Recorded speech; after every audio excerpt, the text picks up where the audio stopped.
Now for this discussion, we welcome back dperry. He's a political analyst, joins us live from Tel Aviv. Thank you very much, Dan, for staying with us. Now looking at this, what do you think, or what could be the motive and reason behind this latest reports of Iran restarting their nuclear facilities and their openness also to indirect nuclear talks?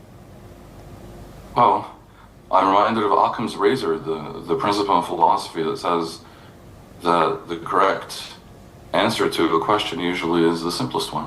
Obviously, Iran remains determined to at least toy with the idea of achieving nuclear weapon threshold state status. And that is the only reason why you would ever rebuild facilities that enable enrichment to beyond 5%. There is no civilian use. Indeed, re-establish the nuclear program even stronger than before, as Pezeshkian says. It is incredible that the Iranians show such brazen indifference to the world's obvious insistence that they not pursue this path. It is, in a normal country, stunning that a leadership would so endanger its own people by creating unnecessary conflict with the entire universe, pretty much, except for maybe China and Russia, for so little reason that one watches in utter stupefaction. Now, we're looking here at basically a tremendous missed opportunity by President Trump, who in his infantile insistence on declaring premature victory in June, declared that the nuclear facilities were completely obliterated and was insistent that there was nothing more to be done, and even started musing out loud that given the total obliteration, there was no need for a deal or for talks. And it enabled Iran to wriggle out of a situation where the regime was on its back foot. There was a real possibility of sparking significant domestic unrest or infighting within the Revolutionary Guard or the military, and in general the Iranian regime, such that the result might be a less oppressive future government in Iran. They were scared.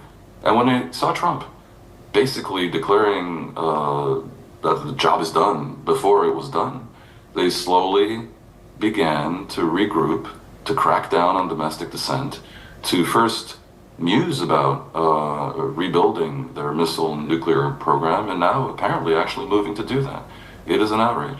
And what should have been done by a more intelligent U.S. administration would have been to seize the moment and to insist that the Iranian regime, as a condition of being allowed to survive and not being further attacked, essentially agree to end the nuclear program, end their long-range ballistic missile program, and forswear any further support for militias around the region, which Iran has used as proxies to undermine a wide swath of Arab countries in a manner that is complete interference in its neighbors' affairs.